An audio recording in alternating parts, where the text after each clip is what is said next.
This is the Maple FMS-F5 gasoline stove.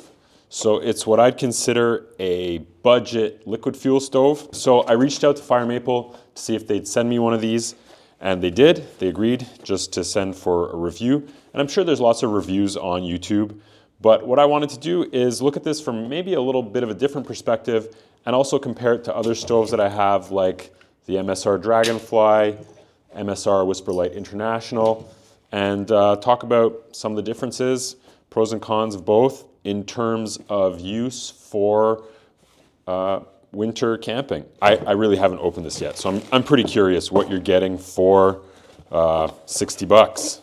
It comes in a little storage bag, just like the MSR stoves do. So fuel bottle on one side, and the bag's kind of divided into two compartments. So this looks like the repair kit, fuel bottle, pump, and stove. So pretty curious about how this thing works out. Let's tidy this up a little bit before I jump into things. Okay, interesting. Okay, so stove, fuel pump. The fuel pump feels pretty light. The stove itself is pretty minimal, just a standard Bell design burner with a generator tube, and this is sort of a free pivoting fuel line. Two main components, plus the bottle and spare parts. Pretty curious what this thing weighs in at because it is supposed to be pretty light. So 186 grams for the stove alone.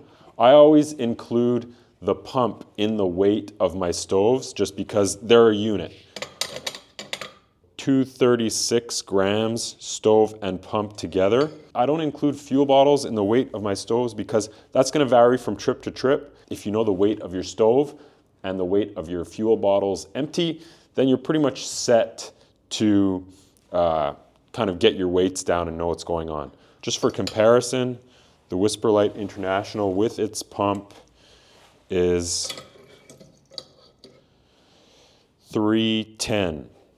And if you go over to the Dragonfly, $392 for the whole package. The Dragonfly is much more of a workhorse. Right off the bat, something that I'm noticing about this is that the fuel line connects to the pump via a screw, plastic threaded screw.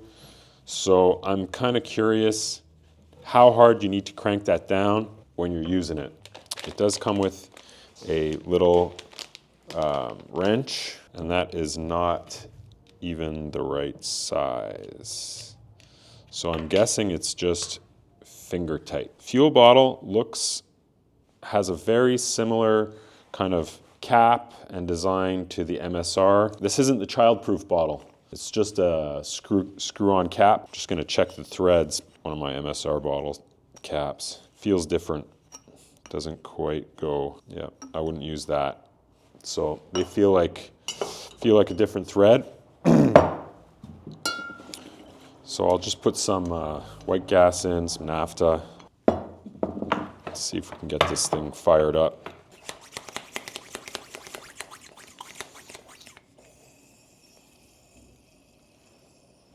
It's making some kind of noise.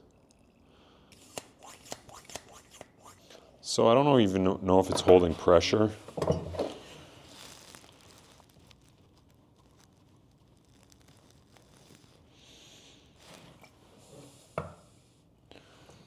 So that's whoa, guys, check that out. All right, so clearly it's leaking fuel from the top of the pump.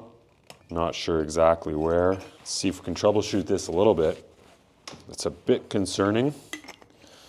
Obviously, I've never had something like that happen with an MSR stove before.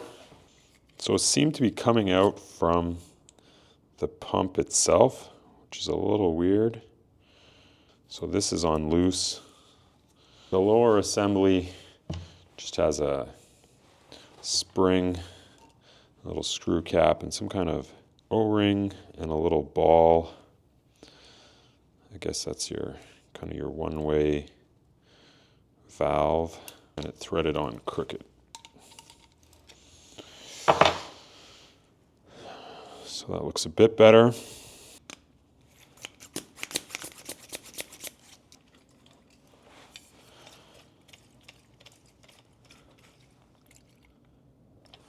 Seems to have fixed it. Okay. I think if I do start this up, I'm going to do it on the cement over there. And I'm going to have a fire extinguisher very handy. Okay, so a little bit of fuel came out there. And it's unscrewing this.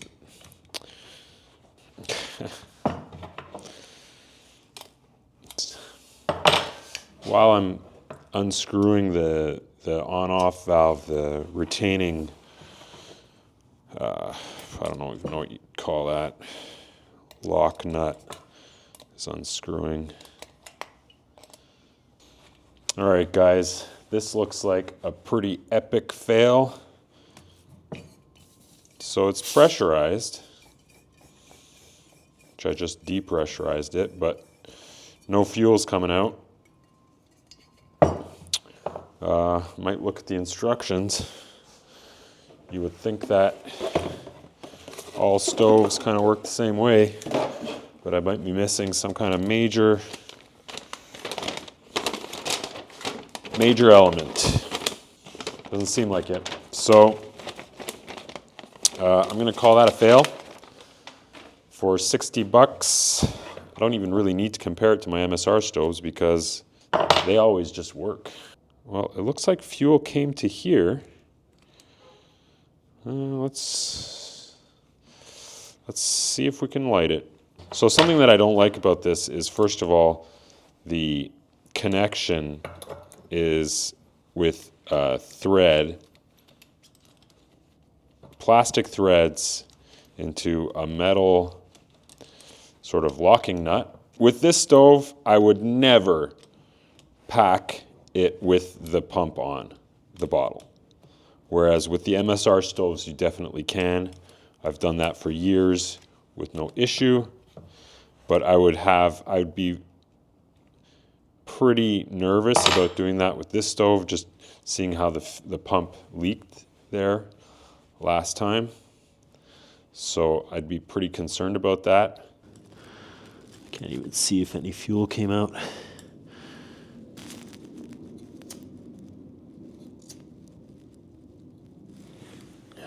I didn't see any fuel come out, so there seems to be a problem with the fuel line. Not worth the money. Don't waste your time. I wouldn't trust this on anything that you'd really depend on your stove. That's the Maple FMS-F5. Doesn't seem to work in my hands. And I don't think it's worth really trying to troubleshoot it a ton just because of a whole bunch of issues. There's many issues with this stove. First of all, the pump connection is with a threaded locking nut, so you'd have to unthread and rethread. That's just something that you wouldn't want to be doing in the winter. I wouldn't ever want to be doing that outside in the cold. It's like around 0 today and my hands are freezing just dealing with this right now. So that's one issue. All of the components are threaded like that.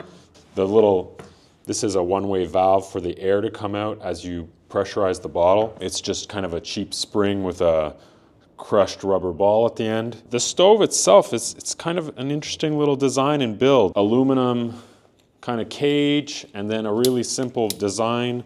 It folds away. It's leaking fuel. It's leaking fuel everywhere. It's leaking fuel from all out at that junction there between the fuel line and more of the burner assembly. This is, that's kind of scary actually. This puts me into the level of scary. So I would not light this, I would not depend on this. If you brought this out on a trip, you would probably be in trouble. And you'd also be risking starting a fire and